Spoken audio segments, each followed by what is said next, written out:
Hello listener, आज का हमारा टॉपिक है Romanowsky stain. Romanowsky stain के बारे में पढ़ेंगे आज हम। तो रोमन स्काई स्टेन होती क्या है, उसमें कौन कौन से स्टेन इंक्लूड्स होते हैं और उसका बेसिक प्रिंसिपल क्या है, वो आज की वीडियो में हम पढ़ेंगे और लिसमन स्टेन का प्रोसीजर पढ़ेंगे। ठीक है, तो ये स्टार्ट करने से पहले आपको बता देती हूँ कि मेरे चैनल पे आपको हैंडमेड नोट्स भी अवेलेबल होंगे। तो ये सेकंड सेम का इम्पोर्टेंट टॉपिक है रोमन स्काई स्टेन, जो हिमैट में आता है। ठीक है, तो रोमन स्काई स्टेन, देखो स्टेन का मतलब है किसी चीज को कलर देना। अब हम जैसे कोई स्लाइड बनाते हैं, हमने ब्लड लिया, ब्लड हम वेन पंचर से ले सकते हैं यहाँ से, या फिर कैपिलरी पंचर से भी। तो जब हम सैंपल लेंगे तो उसकी हम स्लाइड बनाएंगे। ठीक है, तो स्लाइड बनाएंगे तो उस स्लाइड को टंग शेप में आएगी। ठीक है, जो थिन स्मीयर है वो टंग शेप में आएगा। तो जो ये थिन स्मीयर बना है, अब कोई भी ब्लड का स्मीयर बन चुका है ये, पर अब हम उसे कलर भी देंगे ना। अब सारे जो सेल्स है उसका कलर ही नहीं मिलेगा तो कैसे पता लगेगा। तो हम क्या करेंगे, स्टेन का मतलब है कलर देना। तो रोमन स्काई स्टेन एक बड़ी टर्म है जिसमें बहुत सारी स्टेन्स आती है, उन स्टेन के बारे में हम पढ़ेंगे। तो रोमन स्काई स्टेन के अंदर कौन कौन सी स्टेन आती है, which includes Romanowsky stain में, Romanowsky stains which include these stains. कौन कौन सी स्टेन्स आती है, कौन कौन सी स्टेन, पहली लिशमन स्टेन जो मोस्ट कॉमन यूज होती है हमारी मैट की लैब में और जो सेल की स्टडी करते हैं तब। तो लिशमन स्टेन सबसे मोस्ट कॉमन है और वो किसका पार्ट है, रोमन स्काई स्टेन का। ठीक है, आगे एमजीजी स्टेन। एमजीजी स्टेन कौन सी है, में ग्रैनुलर जिम्सा स्टेन। ठीक है, जिम्सा स्टेन। एंड थर्ड, और कौन कौन सी स्टेन आती है, राइस स्टेन आती है। ठीक है,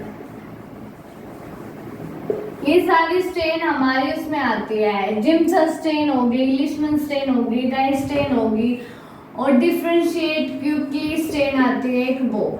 ये सारी स्टेन रोमन स्काई स्टेन के अंदर आती है। स्टेन का मतलब कलर देना, तो सेल को जो कलर देगा वो रोमन स्काई स्टेन में आएगा। तो रोमन स्काई स्टेन का हम यूज हिमैट में यूज करते हैं। जो पेरिफेरल ब्लड स्मीयर है उसको स्टेन करने के लिए रोमन स्काई स्टेन का यूज करते हैं। अब रोमन स्काई स्टेन में ये सारे स्टेन्स आते हैं। तो इसमें पहले रोमन स्काई, अब ये जो सारी स्टेन है वो एक ही प्रिंसिपल पे वो होगी, बेस होगी। कौन से प्रिंसिपल पे, जो रोमन स्काई स्टेन का प्रिंसिपल है। रोमन स्काई स्टेन का प्रिंसिपल क्या बोलता है, इसमें दो कंपोनेंट होते हैं, एक तो एजोर बी यूज करते हैं डाई, और एक होता है एओसिन वाई। ठीक है, इसमें क्या होता है, अब सेल होते हैं हमारे, तो उनके अंदर दो कंपोनेंट मिलेंगे, एक तो एसिडिक कंपोनेंट मिलेगा और एक बेसिक कंपोनेंट। जो एसिडिक एलिमेंट है सेल के अंदर, जो एसिडिक एलिमेंट्स है सेल के अंदर, वो कैसा कलर लेंगे, देखो एसिड किसकी तरफ अट्रैक्ट होता है, बेसिक की तरफ। तो जो एसिडिक एलिमेंट्स है सेल के अंदर, जैसे कि फॉर एग्जांपल कौन कौन सा, न्यूक्लिक एसिड हो गया। ठीक है, प्रोटीन्स हो गए, ये सारे जो है वो क्या लेंगे, बेसिक डाई को लेंगे, क्योंकि एसिडिक सेल है ये कंपोनेंट, सेल के अंदर एसिडिक कंपोनेंट है। तो वो किसको स्टेन लेंगे, ये स्टेन लेंगे, किसको, स्टेन विद बेसिक डाई। ठीक है, और बेसिक डाई क्या है, एजोर बी। ठीक है, एजोर बी जो क्या करेगी, उसको कैसा कलर लेगी, उसके बाद which gives blue to purple colour, जो ब्लू से पर्पल कलर उसे देगी, ये एजोर भी उसमें आता है। ठीक है, समझ में आया? एक बात समझनी है कि जो सेल है उसके अंदर दो चीजें मिलती है। सेल है उसके अंदर दो चीजें मिलेगी, एक तो एसिडिक कंपोनेंट और एक बेसिक कंपोनेंट। जो एसिडिक कंपोनेंट है वो बेसिक स्टेन को लेंगे। क्यों लेंगे? क्योंकि एसिडिक जो कंपोनेंट है वो बेसिक डाई की तरफ अट्रैक्ट होंगे। ठीक है, और बेसिक वाले एसिडिक की तरफ।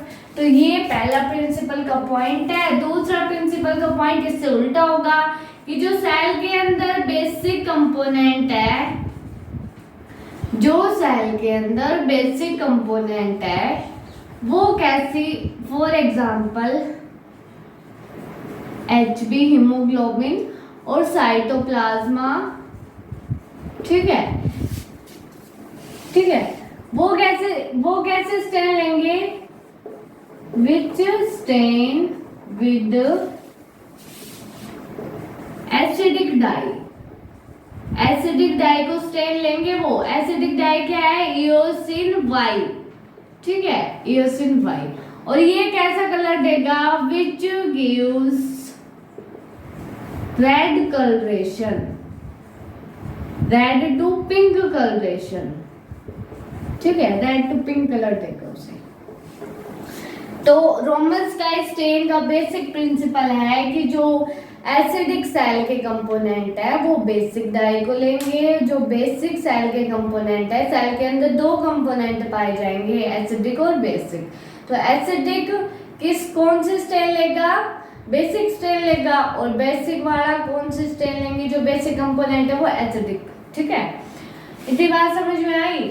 अब उसके बाद अब इसमें पहले स्टेन जो मोस्ट कॉमन आती है हमारे एग्जाम में वो है लिशमन स्टेन। तो लिशमन स्टेन के बारे में हम पढ़ेंगे कि लिशमन स्टेन क्या है। ठीक है, लिशमन स्टेन जो है वो मोस्ट कॉमन हमारे हिमेट में यूज होती है। किसको? जो थिन ब्लड स्मेयर बनाते हैं उसको देखने के लिए। ठीक है, थिन ब्लड स्मेयर को देखने के लिए हम लिशमन स्टेन का यूज करते हैं। ठीक है, अब हम इसमें इसका प्रोसीजर बताएंगे।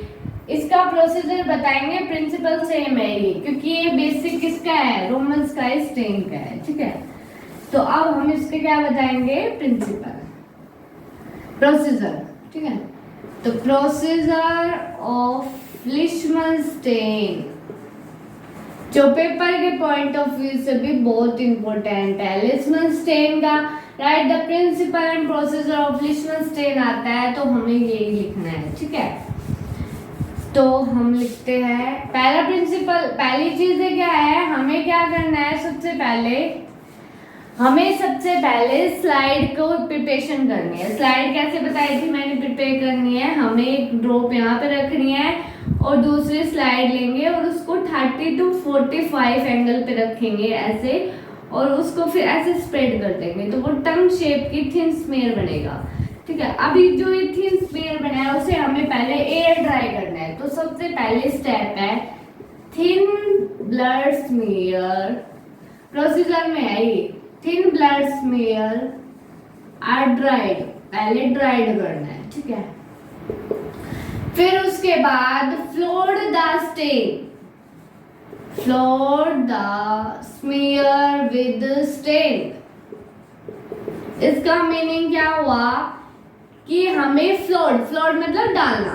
अब जो स्मेयर है वहां तक हमें स्टेन को डाल देना है, कवर कर देना है। ठीक है, उसके बाद वेट फॉर 1 to 5 मिनट। ठीक है, 1 to 5 मिनट का वेट करना है। पहले जो थिन ब्लड स्मेयर तैयार किया है उसको हमें ड्राई करना है अच्छे से। जब ड्राई हो जाए तो उस पे हमें जो स्मेयर है उसको कवर कर देंगे स्टेन से।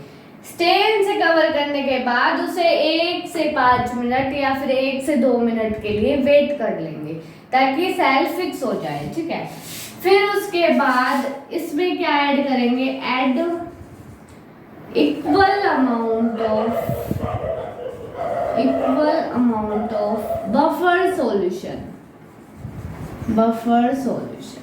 जो बफर सॉल्यूशन आता है, जितनी स्टेन डाली है, चाहे 2 ड्रॉप डाली हो तो 2 ड्रॉप भी बफर सॉल्यूशन का डालना है, ठीक है। तो इक्वल अमाउंट में हमें बफर सॉल्यूशन ऐड करना है और मिक्स द सॉल्यूशन। जो सॉल्यूशन था किसका, स्टेन का और बफर सॉल्यूशन का, उसको मिक्स कर लेना है बाय ब्लोविंग, ठीक है, एडिंग ऑफ द फ्लूइड, ठीक है। अब उसके बाद इक्वल अमाउंट में बफर डाल दिया, अब उसे मिक्स कर लिया है। मिक्स करने के बाद उसे हमें छोड़ देंगे, leave the stain mixture, leave the stain mixture for 10 to 15 minute. 10 to 15 minute के लिए उस स्टेन को छोड़ देंगे, जो स्टेन का मिक्सचर है। पहले स्लाइड ड्राई करी, फिर उसके बाद स्टेन डाला, 1-2 मिनट का वेट किया, फिर इक्वल अमाउंट में बफर सॉल्यूशन डाला, या फिर डबल अमाउंट में डिस्टिल्ड डाल सकते हैं, distilled as a buffer use करते हैं।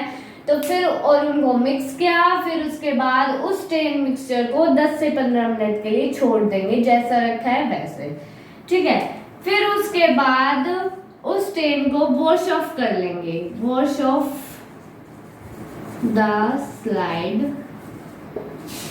एज स्लोली वाटर फ्लो, ठीक है।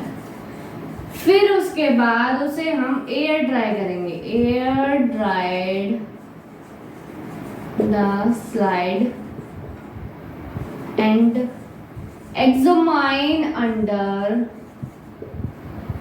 examine under माइक्रोस्कोप, ठीक है। माइक्रोस्कोप के अंदर उसे क्या कर लेंगे, एग्जामाइन कर लेंगे। पहले उस स्लाइड को ड्राई करना है, फिर माइक्रोस्कोप के अंदर उसे क्या कर लेंगे, देख लेंगे कि भाई कौन सा सेल कितनी अमाउंट में प्रेजेंट है। पहले हम हमेशा जो स्लाइड बनाई है माइक्रोस्कोप अगर उसकी करेंगे तो पहले 10x पे देखना होता है कि सेल की क्लाउड, सेल कहाँ पे भीड़ ज़्यादा है और कहाँ पे भीड़ कम है, कि हम आसानी से सेल काउंट कर सके। तो पहले 10x पे देखना है, फिर 40x पे देखेंगे, फिर उसको 100x पे देखेंगे। 100x का ऑयल इमर्शन है जिसमें ऑयल लगता है, ठीक है। 10x पे थोड़ा मतलब पूरी स्लाइड कवर हो जाएगी ऑलमोस्ट, काफी फील्ड उसमें कवर हो जाएंगे। 40x में और डीपली दिखाई देगा, एक सेल बड़ा दिखाई देगा, और 100x में उससे भी बड़ा दिखाई देगा। 100x में उसकी स्टडी करेंगे, काउंटिंग करेंगे, ये सब चीज, और डिफरेंशिएट करेंगे डब्ल्यू से काउंटिंग भी, ठीक है। तो ये प्रोसीजर था लिशमन-स्टेन का, रोमन-स्काई-स्टेन की प्रिंसिपल थी। अगर ये वीडियो आपको अच्छी लगी है तो like and subscribe please my channel.